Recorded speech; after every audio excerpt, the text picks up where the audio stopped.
an equal number of Democrats, Republicans on Fox. Welcome to the Glenn Beck program, and welcome to 2011. Things are about to change. It's a new year, and this program has a new attitude.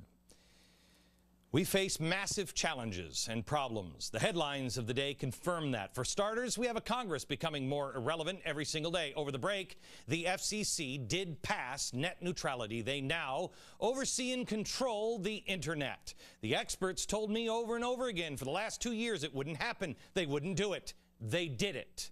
They couldn't get it through Congress or the courts, so they went around them. The national debt has just surpassed $14 trillion.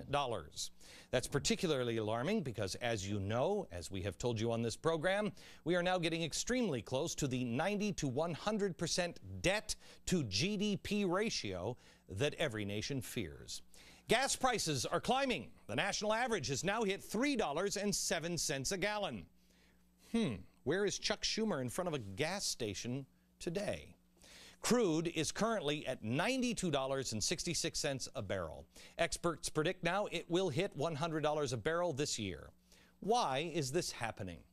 Well, number one, the oil price is pegged to the dollar. So the more money we print, the higher the price of oil. Have you heard any program tell that to you? Have you heard anyone in Washington tell that to you? Two, federal regulators said yesterday that 16 offshore drilling projects can now resume in the Gulf. But they still have to follow the all-new government regulations and safety mandates imposed after the BP spill. Oil companies, you better wake up and shoot straight with the American people and defend yourself, because nationalized oil is not far behind. There is now so much red tape involved to comply with, it is impossible for them to do business. It's impossible for oil companies to war game every imaginable disaster scenario, which I believe Cass Sunstein is now having them put down in paper. Plus, most locations are still at least a year off from being reopened. Oh, and one other problem that nobody seemed to see coming: the oil rigs are opting to leave the Gulf. They're headed to places like Mexico and Libya and Brazil. By the way, Petrobras just announced they had a fantastic December. What a coincidence. Oil companies were already leaving after the drilling ban several months ago. Why? Because rigs are sitting idle, doing nothing except losing millions of dollars. I believe this program explained it to the dummies in Washington at the time. A 6-month moratorium on oil drilling is a death sentence. Why? Why is it a death sentence? Well, you know those big oil platforms that are sitting down and they are going a mile down to drill? Those big oil platforms are not cheap. They don't just sit around if they're not being used. They are immediately leased to someplace else in the world, and they are used for as long as they last. You don't just sit around with empty equipment. It doesn't just go back on the beach. So when it's gone, it's gone. So what was it, the phrase that President Obama used? Oh yes, I remember. Energy prices will necessarily skyrocket. But it's not just energy. Some of the other things expected now to cost more in 2011.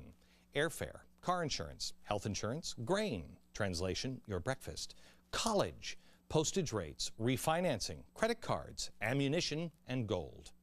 Americans are filing for bankruptcy, and it is rising 9% last year. Unemployment remains double digits with no sign of improvement.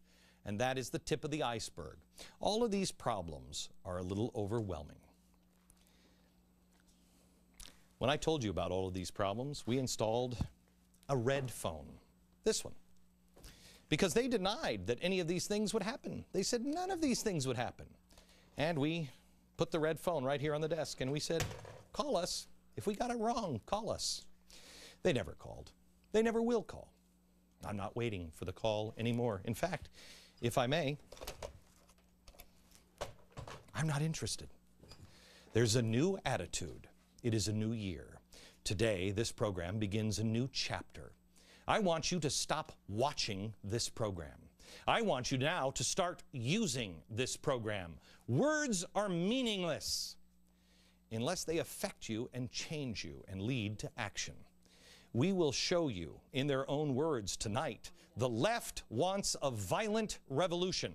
Tonight, I am going to issue my own call for a revolution, except this call is for a personal revolution. And let it begin right now.